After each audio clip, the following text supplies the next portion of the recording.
Hello friend, नमस्कार। मैं दिनेश शर्मा।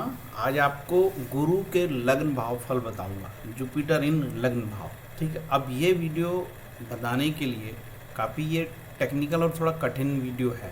इसका ये पार्ट 1 है। आपको इसको पूरा समझना है तो पार्ट 2 भी देखना पड़ेगा। इसमें ये बताऊंगा कि सभी लग्नों में गुरु किस प्रकार से शुभ होगा या अशुभ होगा। तो आपको इस वीडियो में केवल ये पता लगेगा कि मेष लग्न में गुरु शुभ है या अशुभ है। ठीक है, इससे ज़्यादा कुछ मत नहीं लगेगा। और लग्न का गुरु शास्त्रोक्त क्या मत है वो पार्ट 2 में पता लगेगा। इसलिए आपको पार्ट 2 भी देखना बहुत ज़रूरी होगा। ठीक है, आगे चलते हैं भैया। ये गुरु लग्न भाव का ये जो है सैद्धांतिक है, बाद में फलित हम आपको दे रहे हैं। ठीक है, ये मेरे कॉन्टैक्ट नंबर है, आप लोग कुंडली विश्लेषण के लिए मेरे से संपर्क कर सकते हो। ठीक है, अब सीधे ये गुरु महाराज का जो है कारकत्व है, कई बार मैं बता चुका हूँ अपनी वीडियो में, इसलिए इसमें मैं ज़्यादा समय नहीं देता है। गुरु को बोला है ज्ञानम गुरु, सारावली के चतुर्ध्याय में लिखा है ज्ञानम गुरु, गुरु ज्ञान है। और शनि को बोला कारणस्य दुखम। आगे बढ़ते हैं। ये जो मेरा आज सेकंड पार्ट रहेगा, ये सेकंड पार्ट का मटेरियल है। इतने सारे जो जानकार लोगों ने किसने लगन में गुरु में क्या बोला वो बताया जाएगा, लेकिन वो दूसरे वीडियो में बताया जाएगा पार्ट 2 में। ये पार्ट 1 हम यहाँ से चालू करते हैं। ये पहला भाव से लेकर 12वें भाव तक टेवा है, जिसको तनुभाव धन भाव बोलते हैं। आप लोगों में तो बहुत सारे लोग जो एस्ट्रोलॉजी करते हैं उनके लिए काफ़ी अच्छा है, बाकी लोगों के लिए नहीं समझ में आएगा। अब मैं आगे जाने के पहले ये बता दूं, त्रिकोण लग्न पंचम ये शुभ कहलाते हैं, तृतीय षष्टम एकादश भाव अशुभ कहलाते हैं। जो मेरे बाद में ये सब मेरे उसमें लेक्चर में आएगा। ठीक है, त्रिकोण लग्न पंचम शुभ है, तीसरा छठा एकादश भाव हमेशा अशुभ होता है, जिसे तिष्ठाय कहते हैं। और त्रिकोण भाव लग्न और त्रिकोण भाव शुभ होता है। अब ये भी बताना बहुत जरूरी है कि केंद्र का दोष, देखो चंद्र बुध और गुरु शुक्र ये शुभ ग्रहों को केंद्र का दोष लगता है। ये लघु पारसरी कहती है। सौम्य ग्रह यदि केंद्र भाव के स्वामी होते हैं तो वो शुभ फल नहीं देते। इसी प्रकार क्रूर ग्रह भी केंद्र के भाव के स्वामी होने पर अशुभ फल नहीं देते। ये भाव उत्तर क्रम में बली होता है। ये काफ़ी टेक्निकल है, और जो एस्ट्रोलॉजी के जानकार है, एस्ट्रोलॉजी से प्यार करते हैं, जो जानते हैं, उनके लिए है। ठीक है, इसका भी लेक्चर में आएगा, क्योंकि कई बार जो बुध गुरु है वो केंद्र का दोष से पीड़ित हो जाएगा। तो वो चूंकि उसकी दोनों राशि केंद्र में आ गई तो केंद्र के दोष से पीड़ित हो गई। और केंद्र दोष पे सबसे कम चंद्रमा का लगेगा, फिर बुध को लगेगा, फिर गुरु को लगेगा, फिर शुक्र को। तो गुरु को भी बहुत ज़्यादा केंद्र दोष लगता है। इसीलिए भी कई बार गुरु अच्छे फल नहीं देता। और सबको लगता है कि भाई हमारी कुंडली में तो गुरु बहुत अच्छा है लेकिन फल नहीं दे रहा है। ये सब चीज़ें समस्याएं आती है। एक साचर्य का और नियम है, दूसरा ग्रह द्वितीय और द्वय भाव ये कभी अपनी ताकत से फल नहीं देते, ये साचर्य से फल देते हैं। जिनके साथ बैठते हैं, जिनकी दृष्टि पाते हैं, उनसे फल देते हैं। जैसे कि इसको अपन माने, जैसे कर्क लगन की कुंडली में सूर्य द्वितीय हो गया तो वह अपना फल नहीं देगा, जिसके साथ बैठा है, जिससे दृष्ट है, जहाँ बैठा है वैसे फल देगा। अदरवाइज वो साचार के नियम से न्यूट्रल रहेगा, कोई फल नहीं देगा। और ये उत्तरोत्तर बली वाला जो सिद्धांत है ये काफ़ी टफ हो जाएगा, इसलिए इसको यहाँ डिस्कस नहीं करते हैं। अब यहाँ से चालू होता है जिस जातक की मेष लगन की कुंडली है। देखिए इस वीडियो में मैं मेष से लेके मीन तक बताऊँगा और काफ़ी मज़ा आपको आने वाला है। ठीक है, तो ये टेबल थोड़ा बड़ा हो रहा है, अब इसमें सारी चीज़ें समाहित हो गई है। ठीक है, हाँ इसमें सारी चीज़ें समाहित हो गई है। और थोड़ा बड़ा और करा दिया जाए जिसमें आप लोगों को क्लीन दिखे। ये मेष लगन की कुंडली है, इसमें लिखा है जैसे ये पीले से केंद्र भाव लिखा है, ये जो उनको केंद्र भाव बोलते हैं। ठीक है, और ये त्रिकोण जहाँ हरे से लिखा है त्रिकोण भाव, लग्न को भी त्रिकोण बोलते हैं। ठीक है, और ये 12वां भाव, ये 8वां भाव, ये 6वां भाव, ये मारक स्थान है।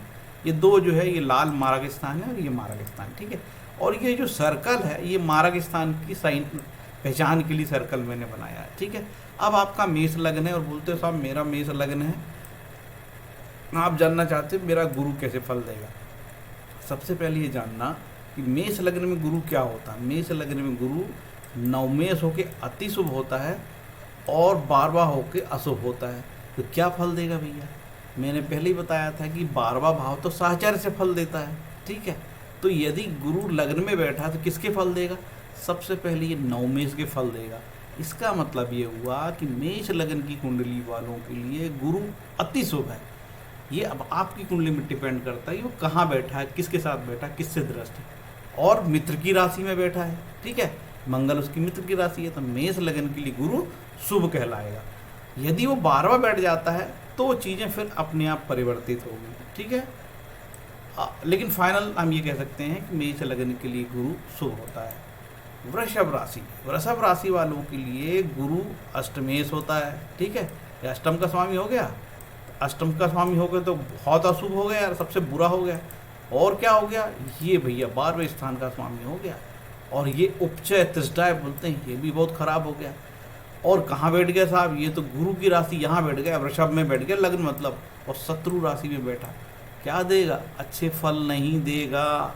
ये उपचय होके आपकी हेल्थ के मामले में बीमारी को एक्टिवेट कर सकता है और कोई बीमारी दे सकता है।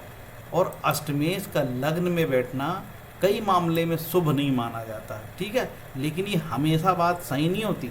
अष्टमेश यदि लग्न में बैठता है तो कई बार व्यक्ति खोजी प्रवृत्ति का होता है, मेहनती हो जाता है, अंदर से की रिसर्च की ताकत उसकी बढ़ जाती है, ऐसा भी जानना। अब चलते हैं मिथुन लग्न की कुंडली वाले। बड़ा इंतजार हो गया यार कि मिथुन लग्न की कुंडली में क्या फल देगा भैया, अब क्या फल देगा मिथुन लग्न की कुंडली में गुरु महाराज। मिथुन लग्न की कुंडली में गुरु हो गए केंद्र के स्वामी, दोनों केंद्र के स्वामी हो गए। कैसे भैया, अच्छे हो गए कि बुरे हो गए?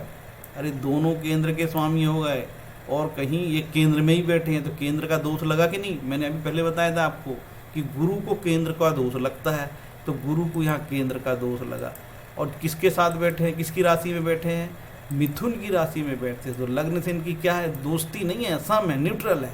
ठीक है, तो कैसे फल देंगे, देखो गुरु महाराज यहाँ बैठ के अपने घर को देख रहे हैं, तो अपने घर की ताकत तो बढ़ाए, तो उन्होंने इस स्थान के 7वें स्थान की ताकत को बढ़ा दिए हैं। लेकिन फिर भी मैं कहता हूँ लग्न का गुरु यहाँ पे बहुत शुभ फलदायी नहीं होता। क्यों कि केंद्र का दोष भी लगेगा उनको, और अपने मित्र की राशि में भी नहीं बैठे हैं, वो सम बैठे हैं, और वो अपने घर को देखते ही शुभ है। लेकिन फिर भी कहा जाता है कि मिथुन लगन में गुरु जो है बहुत खराब नहीं है, सिर्फ केंद्र का दोष लगेगा, बहुत अच्छे फल नहीं, बहुत बुरे फल नहीं देंगे, बहुत अच्छे फल नहीं देंगे तो बहुत बुरे फल भी नहीं देंगे। इसको बहुत खराब नहीं माना जाएगा, सही माना जाएगा। ठीक है, अब चलते हैं कर्क लगन की कुंडली में। कर्क लगन की कुंडली में गुरु महाराज यहाँ पे 9वें हो जाते हैं, त्रिष्ठाय। ठीक है, 6ठा स्थान काफ़ी अशुभ बुरा स्थान, और यहाँ पे ये जो हो जाते हैं शुभ हो जाते हैं। ठीक है, तो एक राशि शुभ है और एक राशि अशुभ है, तो यहाँ के भी फल देंगे और यहाँ के फल देंगे। एक सिद्धांत ये कहता है कि लग्न से जो राशि पहले आए उसका फल देंगे, तो ये 6ठे भाव का फल देंगे। तो 6ठे भाव का फल दे के मित्र की राशि में बैठ के उच्च के हो गए तो उच्च के फल देंगे। और ये यहाँ का स्वामी षष्ठेश यदि लग्न में बैठा है तो जातक ऊर्जाशाली हो जाता है, ताकतवर हो जाता है, लड़ने की ताकत पैदा हो जाती है। लेकिन ये गुरु अपने से यहाँ अष्टम भाव में जाएंगे तो कई बार ऐसे जातक को कोई हेल्थ का इशू इनका एक्टिवेट हो सकता है, कोई बीमारी एक्टिवेट हो सकती है। ठीक है, तो ये भी चीज़ ध्यान जाना। लेकिन फाइनली ये गुरु लग्न का गुरु काफ़ी शुभ माना जाता है। कुंडली में लग्न का गुरु देख के ही लोग प्रसन्न हो जाते हैं, अरे बाप रे बाप गुरु उच्च का मिल गया लग्न में। कई बार तो ऐसा होता है ये गुरु व्यक्ति को इतना सफल करता है कि बहुत उसकी जो योग्यता होती है बहुत कम होती है, इसके बाद वो बड़ी कंपनियों में 1-1 लाख के पैकेज में काम करते पाया है। मैंने कुछ लोगों को देखा मात्र बीएससी किए थे और कंपनी में 1 लाख और 1.5 लाख का पैकेज में ये सैलरी में ये पा रहे थे। क्यों कि उच्च का गुरु का आशीर्वाद उनको था। और ऐसे लोग काफ़ी मेहनती होते हैं, काफ़ी जुझारू होते हैं, क्योंकि षष्ठेश प्रतियोगिता का स्वामी लग्न में आ गया तो जीवन की प्रतियोगिता करने की ताकत होती है। लेकिन निश्चित रूप से कोई ना कोई हेल्थ का इशू दे देते हैं कि षष्ठेश का लग्न में जाके उच्च का होना और अपने से अष्टम जाना कोई ना कोई नेगेटिविटी लेके आता है। फाइनली ये बहुत अच्छा है, कर्क लगन में गुरु उच्च का, तो फाइनली बहुत अच्छा है। ठीक है, अब चलते हैं सिंह लगन वाले जातक। जो सिंह लगन वाले जातक है इनका गुरु सबसे पहला पंचमेश हो गया यहाँ पे। ठीक है, पंचमेश होके अति शुभ हो गया भैया, त्रिकोण स्थान के मालिक।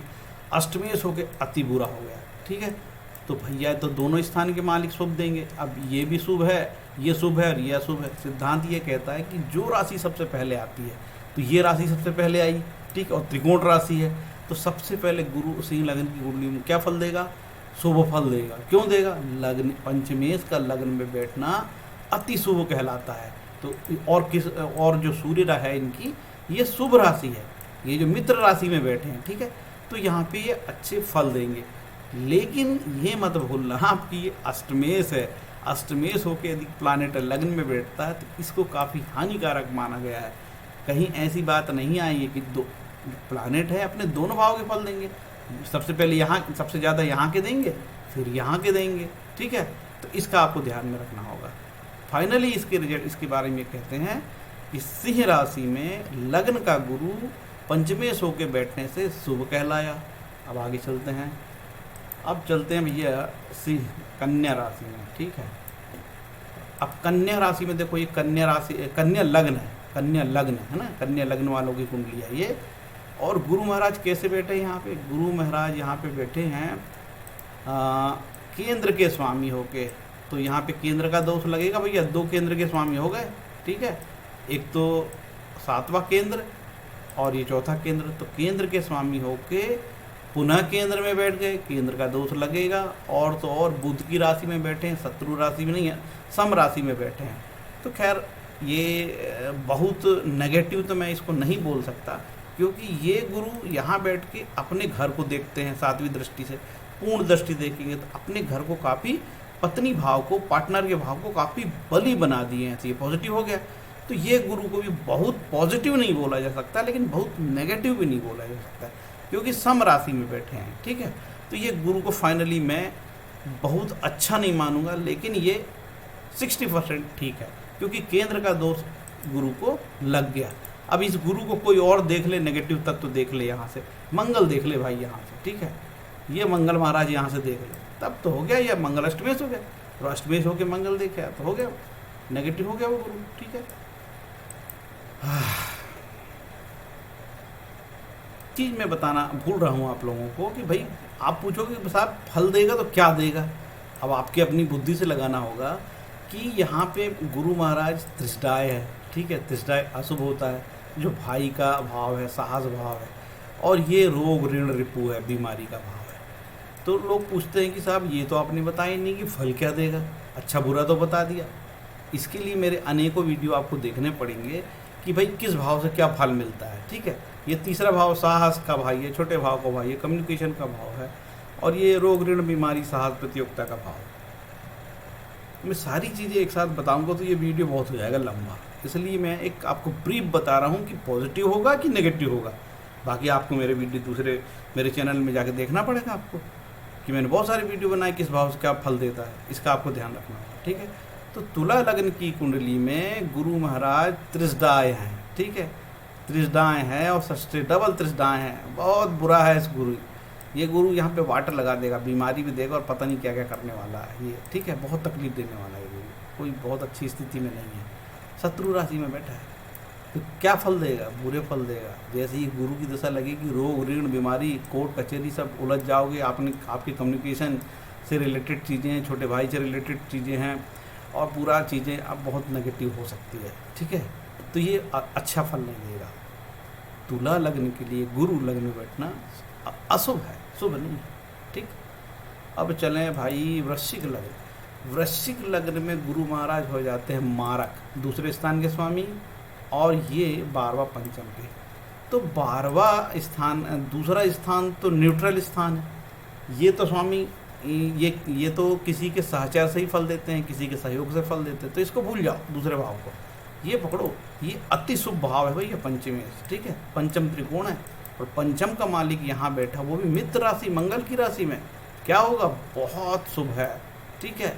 आपको संतान के मामले में काफ़ी पॉजिटिव बात हो गई, आपकी बुद्धि से रिलेटेड बात हो गई। जातक बुद्धिमान होगा, अपनी बुद्धि का सदुपयोग करेगा। मित्र की राशि में बैठा है, मंगल 2 स्थानों का मालिक है, जो काफ़ी दमदार इसकी पर्सनालिटी होगी, काफ़ी ज्ञानी व्यक्ति ऐसा होगा, ठीक है। पंचमेश बुद्धि लग्न में आ गई, लग्नशील व्यक्ति होगा, ठीक है।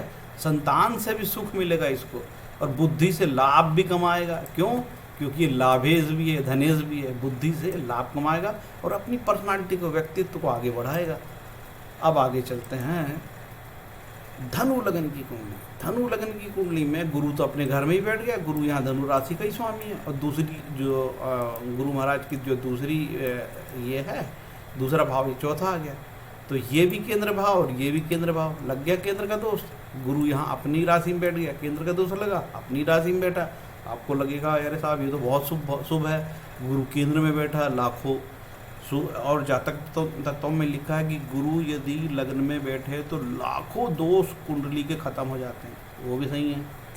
लेकिन यहाँ पे गुरु दोनों केंद्र स्थान का स्वामी होकर केंद्र दोष से पीड़ित हो गया और गुरु को केंद्र दोष लगता है, ठीक है।